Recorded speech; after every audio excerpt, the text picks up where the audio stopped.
tempo não. Vambora aí pro vídeo com críticas, reacts e muito mais. Agora tem 12 em casa, uma duplinha. Flamengo e Bragantino, os dois na Vila. E aí é Corinthians e Itaquera. Com o mesmo ambiente de São Januário. Corinthians e Itaquera que recuperou, a torcida recuperou os instrumentos agora, para Batuque, a diretoria pressionou. Então, tudo que o Corinthians está fazendo para ir para a Libertadores ou de ser campeão da Copa do Brasil, o São Paulo está fazendo o contrário. Legal, né? Evidentemente, está muito mais para o Corinthians ultrapassar o São Paulo do que, inclusive, nessa próxima rodada. O Corinthians recebe o Grêmio, São Paulo visita o Vasco, né? Então, é essa situação. Então, dos 4 próximos jogos, você tem Corinthians e Vasco fora, confrontos diretos dificílimos, onde o São Paulo não costuma ir bem, e os jogos em casa são contra Flamengo e Botafogo, Flamengo e Bragantino, que não são em casa, na verdade, né? Então, eu acho que, Valentim, se o São Paulo terminar essa quadra, ainda entre esses 8 primeiros, ainda é possível sonhar com a Libertadores desde que amplie o G6 com Flamengo campeão da Libertadores, ou Cruzeiro campeão, ou Cruzeiro Fluminense campeão da Copa do Brasil. Mas vai depender muito dessa quadra. Se o São Paulo sobreviver a essa quadra, eu vou dar um prêmio ao Crespo, sinceramente, porque... Quanto que seria sobreviver? Um empate? Eu acho que empatar os dois como visitante, empatar em São Januário, empatar em Itaquera, e ganhar os dois na Vila, inclusive do Flamengo. Seria fazer 8 pontos. 2 por jogo. Né? É fácil? Sem mando, é praticamente impossível. Né? É por isso que eu acho muito, muito difícil o São Paulo disputar a Libertadores no ano que vem. Renan, São Paulo e Diniz, hein? E aí?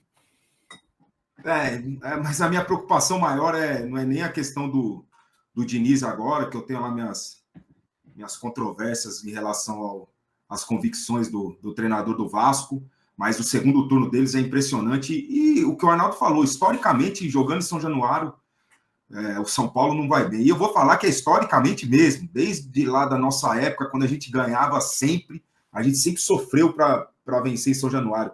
Era São Januário e Arena da Baixada. Como era difícil a gente jogar e a gente ganhar nesses lugares. E isso que me preocupa.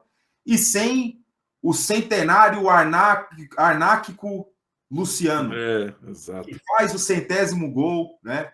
Faz uma bela de uma assistência espetacular para o gol do Damian Bobadilla. Faz um jogo. Só que, cara, ele me toma um cartão. O Luciano, cara, é por isso que ele reúne os apaixonados e os revoltados com ele, né, cara? Porque ele fala coisas inacreditáveis dentro do campo, pro bem e pro mal. E depois, na hora de falar também, tirando a questão da família, né, de ameaça à família, que ele tá certo e tem que correr atrás, inclusive, da punição, né, da perseguição para essas pessoas e a punição, enfim. Ele acha que atrai muito mais negatividade pro lado dele, né? Só faltou ele falar, vocês vão ter que me engolir. Só faltou ele ressuscitar o Zagallo, cara. Porque, cara, desculpa, eu não consigo concordar com algumas coisas que ele falou ali, né? Fora esse detalhe que eu já mencionei anteriormente, mas a gente não pode deixar de falar, né?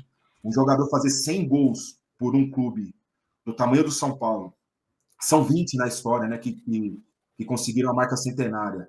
E não nas melhores fases esportivas do clube, né? Cara, não é simples, não. E deve ser valorizado, né? Deve ser muito valorizado. E ele tem que colocar isso na consciência dele. Fico muito, muito feliz por ele. Há muito debate de bar. Inclusive, no domingo, eu debati com meu primo, com meu irmão, tomando uma, né? Meu irmão é mais velho que eu, então ele é muito saudosista, e já coloca a Careca no meio, já coloca outros caras no meio para comparar o Luciano, e acho que agora o momento não é nem de comparação, é de exaltar uma marca centenária que não é simples, não é fácil de ser conquistada, né?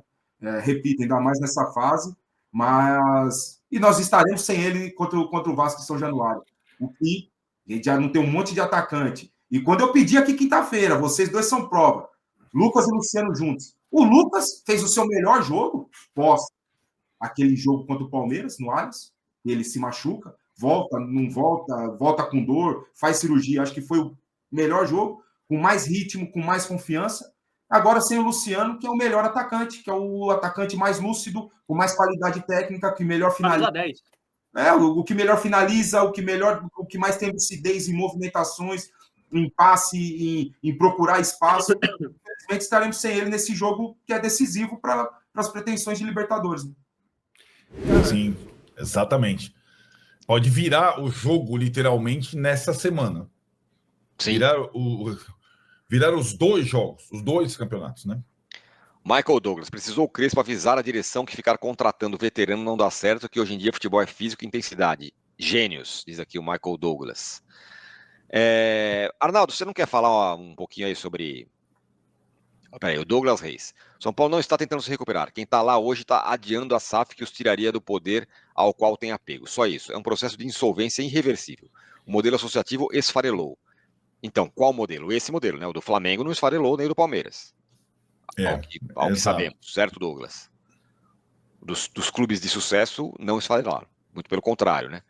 O modelo associativo. Aí está, o modelo associativo que permitiu que um bilionário fosse lá, entrasse no Palmeiras e pagasse dívida do jeito dele e tal, e depois um outro bilionário fosse lá e investisse. Foi um modelo associativo que permitiu isso. Uhum. E no Flamengo, o modelo associativo permitiu que os caras pagassem dívida durante 10 anos aí e virasse a potência que virou. Não é isso? Sem dúvida. Uhum. Enfim. Bom, teve a reunião de planejamento do São Paulo. Eu sei que nesse momento em que a gente está perto a perder a ser o tricampeão único, o tricampeão da Libertadores, mas o planejamento está aí. O São Paulo vai para mais um ano e começou tudo isso hoje. A gente você fez um short vídeo ali, Arnaldo, mais cedo. Parecia até o clipe do Bohemian Rhapsody, você meio na penumbra. Mas fala um pouco sobre isso. E aí? Falo já. Eu só vou responder aqui o Pedro Araújo, que fala... Arnaldo, fala aí o que é o Pulgar jogando bola. Parabéns, Arnaldo Tironi, pelo profissionalismo. Sou Mengão e acompanho sempre. Grande dupla. Pedro, eu sou fã, sempre fui, incondicional do Pulgar. E acho que a volta dele ao time tornou fundamental essa sequência. Que, curiosamente, teve quatro bons resultados, né? 3 vitórias e esse empate, e um resultado ruim de Fortaleza, quando ele, suspenso, não jogou. Né? Então, eu acho que ele dá um equilíbrio e tem desarme, coisa que o Flamengo pouco faz no jogo. Então, acho ele muito bom jogador. Quanto à questão do São Paulo, essa reunião de hoje, a primeira lá, é uma reunião que acontece todos os anos, mas dessa vez ela teve componentes diferentes, né? É uma reunião de quase pós-intervenção, né? Que contou com a presença, além de todo o departamento de futebol e da comissão técnica, parte da comissão técnica, do presidente Casares, com o Carlo Magno, superintendente. E, na verdade, como se imaginou que eles discutissem já na primeira reunião orçamento versus time de futebol, planejamento, folha de pagamento, contratações, isso não foi ainda objeto da pauta. A primeira conversa ela girou em torno da mudança vital do calendário. Ainda bem que girou em torno disso, porque acho que essa é a preocupação, a mudança do calendário brasileiro para o ano que vem, que já prevê em janeiro o início do brasileiro. O que isso significa para times médios hoje, que tem pouco poder aquisitivo, como é o São Paulo? Que o planejamento, o pé no acelerador, ele tem que ser desde janeiro. Não dá para fazer, como, por exemplo, fez o Flamengo nesse ano, fez a segunda janela. O time do Flamengo ele foi formado praticamente na segunda janela, a janela do Mundial, né? A partir da chegada do Jorginho, o reforço da primeira janela foi o Juninho, que nem joga mais. Isso. E outros clubes fazem isso. O que se concluiu é que, e é o óbvio, né? Com o brasileiro começando em janeiro, serão até a abertura da segunda janela, 18 rodadas de brasileiro, ou seja, exatamente metade do campeonato. Se você deixar para reformar seu elenco, investir no seu elenco no meio do ano, já vai ter passado metade do campeonato. Normalmente, essa segunda janela acontece com 8 rodadas de brasileiro, 10 no máximo, início do brasileiro. Agora já é metade, né? Então, a conclusão é que o São Paulo precisa, sim, se reforçar, por preferência, esse é o técnico, com os jogadores mais jovens, a lá Marcos Antônio, mas já numa janela mais agressiva de janeiro. Aí, beleza, essa é a conclusão. Aí, com qual dinheiro? Essa é a segunda conversa. Com qual dinheiro, com qual orçamento Se o São Paulo consegue ter no início do ano um orçamento do futebol suficiente para reforçar o seu time para o próximo ano. E, isso é a minha impressão, o Crespo só vai continuar no São Paulo se ele tiver um planejamento em que ele possa competir e ter um time decente para dirigir. Senão ele não vai ficar. Você acha que ele não vai ficar? Você acha que ele pode não ficar, é isso? Se não tiver investimento no time de futebol, ele não vai ficar. Meu amigo. Aí é para acabar. Não é trouxa, né? Eu acho que o Zubeldia foi um pouco trouxa. Então, mas assim, quando você fala, se ele não tiver investimento, é o quê? Esse negócio de FDIC aí não tá com nada. Vamos rasgar aí tudo que eu preciso de time, é isso? Não. Então, não, né? Não, mas eu acho que a concentração de esforço do time de futebol tem que ser diferente desse ano, né?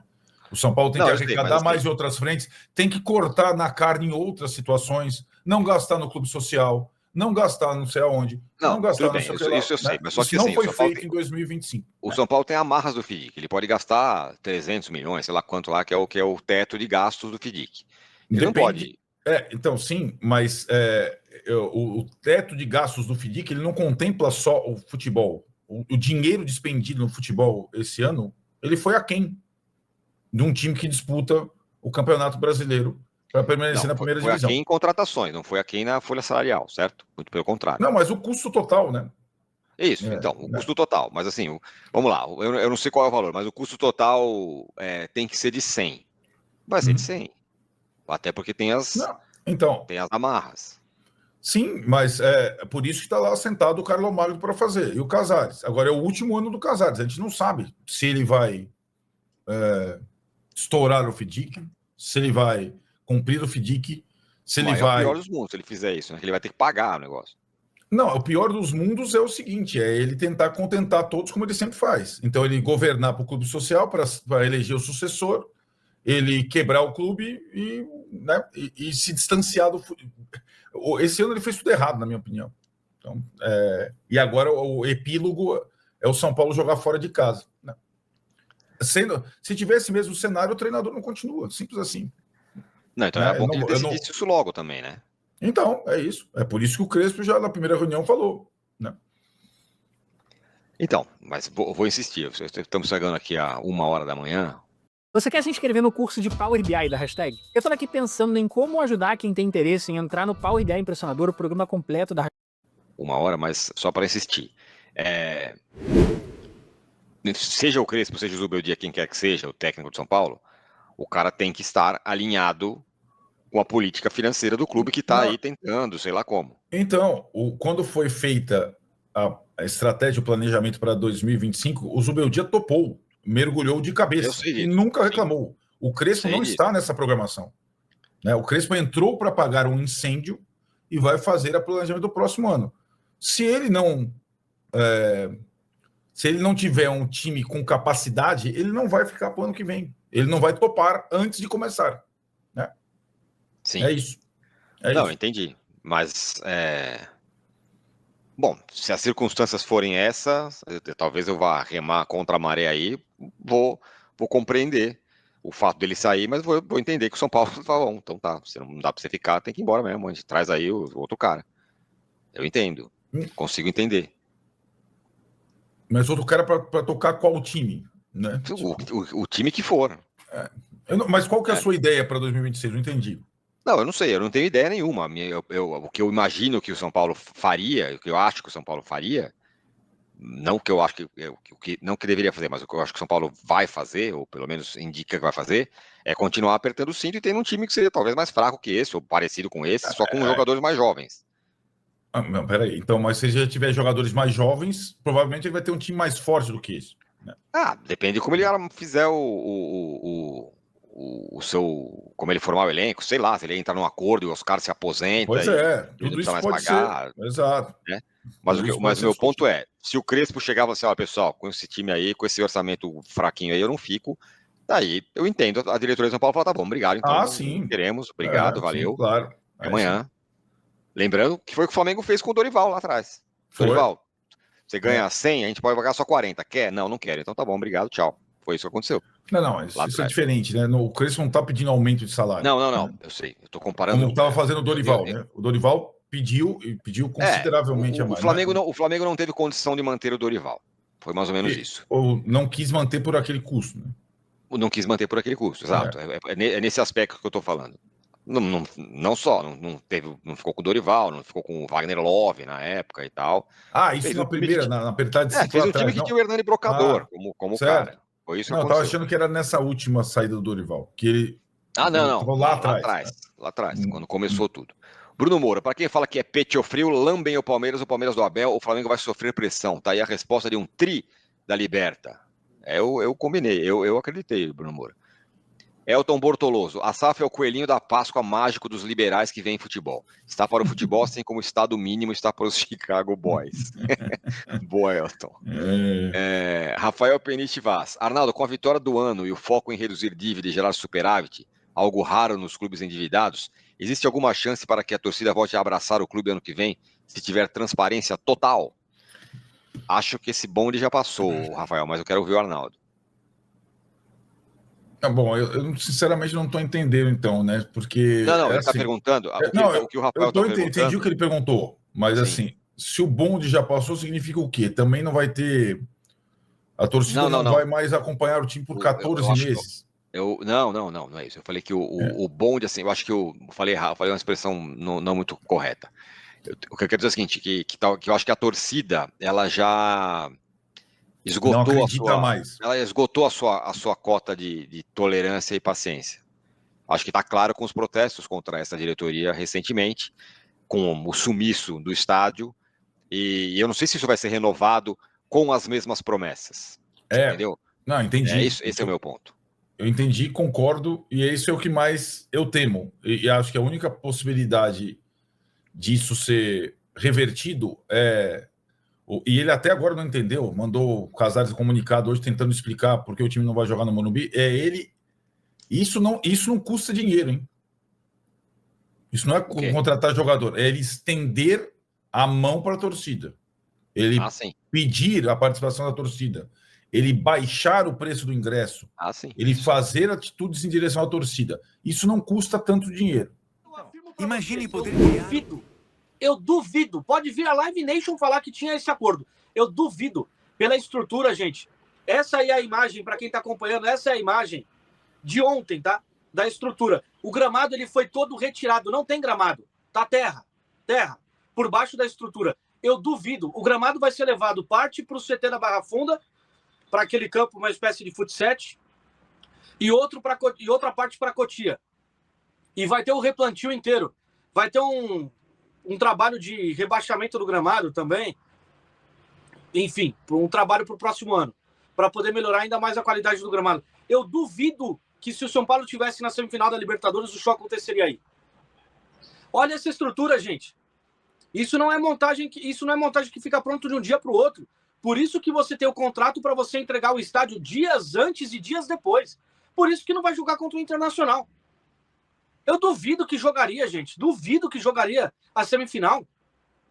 Mais uma vez o presidente está mentindo. Mais uma vez o presidente está mentindo. E por que é difícil de acreditar no presidente? Porque me parece que ele tem compulsão por mentira. Porque foram várias mentiras que ele já contou pro torcedor. Pô, se sai uma nota em uma semana dizendo que você tem um superávit de 80 milhões, na semana seguinte você tem 30 milhões de débito com o elenco que é exposto para todo mundo, como é que você tem um superávit de 80 milhões? Fala para mim. Que conta é essa?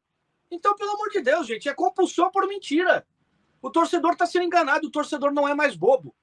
Porque o torcedor tem o arquibancada tricolor, o torcedor tem acesso ao GE, ao UOL, ao Trivela, a vários portais. O torcedor hoje é engajado, o torcedor não se deixa mais enganar.